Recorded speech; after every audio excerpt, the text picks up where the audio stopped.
Nawala siya. Sana na siya, no? Kabantay ka ang height nato karon, di ba gagmay? Murag tagatuhod na lang ta sa mga antediluvian people, mga higanti. Okay, so mao ni atong lifespan karon. Karon kung mamatay ta karon, mga sulagma lang kung makaabot tag 100, no? Tagsa na rin maabot 100, no? Pero ang edad nila ni Metusela 969. Pero sa tumoy pa lang sa edad ni Metusela, patay na ta, no? Kasagaran. Agree ba ka na yun? Pila pa edad ni mo yun? Ha? 43. Oh, daghan-daghan pagbugas ka unon. Oh. Mao siya pagkito. Tanawa ha. Ang lolo ni ni Abraham, nano si Abraham. Ang lolo ni Abraham nga si Noah namatay 950. Jen. Unya ang apo ni Noah nga si Abraham namatay 175. Pila ang ilang gap? 729. 725. Oh, ngaron ang question. Si Abraham, si Moses o si Joseph, ngano sayo man sila namatay? Ngano bata man sila namatay? Bata pa, patay na sila. Ngano magha? Kay ang ilang pagkaon, nagpuyo sila sa Egypt. Ang pagkaon sa Egypt, sila'y original sa mang inasal, chicken joy, chokstugo, balbak wag bulalo. Kanang balbak wag bulalo, mo na pinakakaraan nga pamaagi sa pagluto o kanang mga karne, no? Sabi na kanang karabaw, o balbakwahon mo na, no? Mo nang dali ra ta mamatay. Nganong mamatay man ta kay mutaas ang kolesterol, arteriosclerosis o atherosclerosis nga hardening of the heart arterial wall sa atoang mga blood vessels nato, no? Sa atong kasing-kasing. Mo nang dali ra ta mamatay. Number 1 killer disease is heart disease. Mo na si mga higalag igsoon. Okay? So dirita. Okay, so mo ni. Pero mangutan ako sa inyo ha. Okay ra sa inyo ha. Oy, si 11:30 naman day. Okay? Mangutan ako ron sa inyo. Nakoy pangutana. Okay, mo ni dinhi ha. Unsa may pila man gyud edad sa dihang tao? Nakasala na ang tao. Pila man gyud edad nga gihatag sa Ginoo nga mamatay na ang tao? Pila may edad? 80, ikaw, Jen. Ha? Pila edad nga gihatag sa Ginoo nga mamatay na ang tao? Lagi, sa imo lang mga pila. Pila? Cinta, pareho mo ni kuan, Ridros. Ikaw, pila? Ha? Bisag walay depende kanang edad lang 'yon. Walay depende. Unsa pila man? Oh. Walay depende, edad lang. 60. Oh, so murag kuripot kay ka nga kumuhatag og edad, no? Bini ko si patay na mga 60. Wa nay. Ang mga 70 patay na tanan, no? Kay 60 man imo, pagka 60 mamatay na. Actually, ako insulti sa inyo ha, 1,000 ang gihatag sa Ginoo. Sana na siya, walay pinalabi ang Ginoo, naghatag siya sa tuwag 1,000. Pero ngano di ta kaabot og 1,000? Mo na siya kay mo inom man tag kape. Mo wa man ta magsigarilyo man. Nya mo inom mo kaon pa kitag litson na mga kuan o mga maghumba. So ikatingala ba na nga dali ra ta mamatay? Hindi katingala. Katingadaan. Nya vegetarian man pero tagdugay matulog kay sigig Facebook. So di gihapon. Or dili magsigig Facebook pero sigig kasuko sa silingan. Sigig pangaway, di ba? Oh, di ba usay mangaway ka pan? Mana siya 'yon, no? Ingon si Kristo, therefore I tell you, don't worry about your life, what you will eat. So giingnan ta sa Ginoo nga ayaw kaguol sa imong kinabuhi. Ayaw kaguol. Nay pasyente nga akong naistorya yung sa pastor. Dili ko maguol sa katapusan sa kalibutan. Ang akong gikagulan ang katapusan sa bulan. Kay naa si Judith o si Bell. Oh, Bell sa water, Bell sa kuryente. No? Di ba hadlok ka na mga Judith? Oh, akong ikahadlukan si Judith. Oh, hadlok ko yung Judith. Nga naman, kada bulan sigig paningil. Oh, may itong katapusan sa kalibutan kay impas ta ng utang. Pero ana, don't worry about your life. So mga tanak ko sa imo ron rin Ross. Pila ka kilo ang baka? Pila ka kilo ang baka?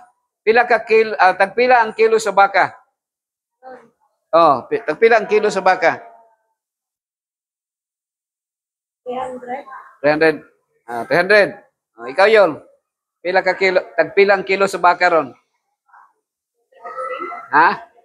350 na. Oh. So, di ra kay mahal, no? Oh. Karon kung panalitan mo palit kag usa ka kilo nga baka nya 500 ang imuhang sweldo sa usa ka adlaw, pila mabilin sa imong kwarta? Ha?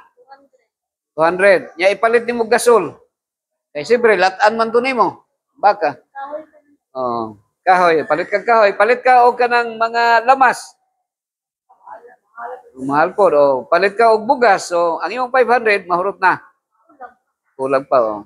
Pero kung palit kag saluyot, nagtilang saluyot, pwede pa katagaan sa imong silingan, no?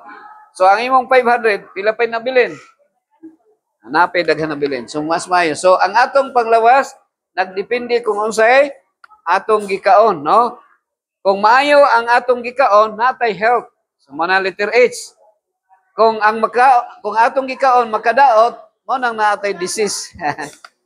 Mana siya. So, naa dire mga hikalag igsoon. Okay? Tanaw na to dire. Ako yung ipadaplin ha. Ano lang. So, nagsulti dire mga higala nga world physicians cannot account for the rapid increase of disease among the human family. Okay? So, the animals are diseased and by partaking of their flesh, we plant the seeds of disease in our own tissue and blood. So, ang animal daw, usa daw kasakit, nga inigkaon nato, nagtanom tag sakit sa atong lawas. Kinsa man, nakaadto ba ka dyan sa kuan? Dito sa tugbok, nga naay kanang plantation sa mga banana, kanang sa mga saging. Ang paagi sa ilang pagtanom, mga tissue, sa tissue, ibutang dito ang kanang kuan. So, ihunana di ay po atong lawas. Every moment, the moment nga nagkaon tag animals, nagtanom tag sakit sa atong lawas. So, mo na nga 100, patay na ta. Hindi pa kita maabot og 100. No? Unsa pa? 70 na. 70 na lang, no? So na diri ha. Then, okay, napalong. Natanggal siya. Okay, natanggal siya. Natanggal. Kay ni kurog na siya, kurog. Okay? Ngano man nga daghang mga dengue fever, mapakang kaglamok, magkasakit na magka-dengue. Pangutan-on nimo ang mga nasakit sa dengue. Okay, hapit trip. Ang dili mo ka og gulay, kasagaran ikaon manok. So ang lamok mo'y napasangilan pero ang manok mo'y hinungdan. Agri ba kayo le? So naay giingon dire.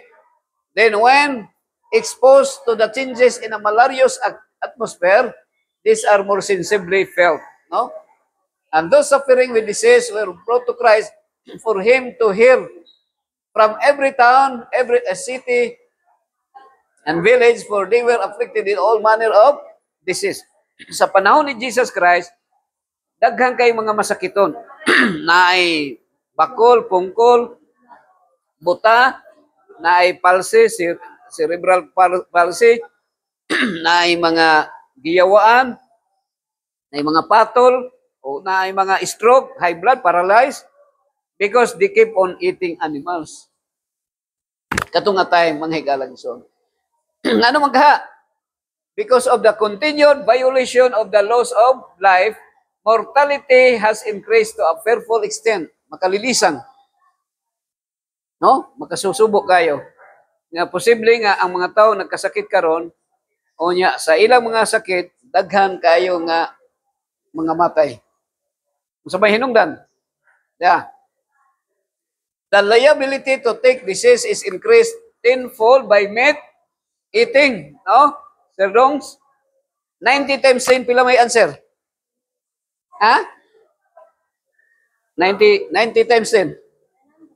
Sa unang panahon, Ma'am Red Rose, ang tao mamatay 900. 900 ang ilang edad mamatay. Pero karon 90. 90. Pabuta sa tag 90. 90. Mamatay ang tao karon 90. Pero ang mga ni 60 pa no? Oh, bata pa kayo. Pila? Nga naman, nasakit? Kung high blood? Uy. Ako di ay magulang pag si mong tatay. 55 naman ko. So, dali ha. The meat diet is the serious question. Shall human beings live on the flesh of a dead animals? The answer from the life that God has given is no. Decidedly no. Health reform institutions should educate on this question. That's why kaninyo ubos nga higala diri sa Adventist Hospital Davao akong gi-lecture sa inyo ha.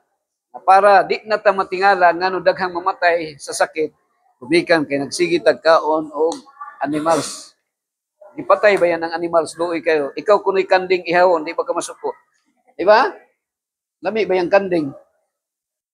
Physicians who claim to understand the human organism ought not to encourage their patients to subsist on the flesh of dead animals.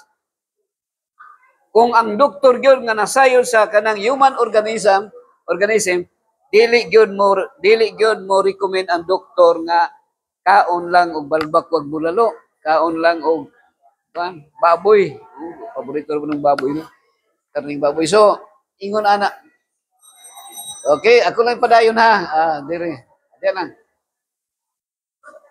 So ang atong existence yun, mga higalang igsoon, sa vertical relationship nato Renros is to please the Lord. No, himayaon nato ang Ginoo and to love God, no, vertical. And then to become a blessing to others, that is horizontal relationship, paghigugma sa atong isig katao. So manay fulfillment, no?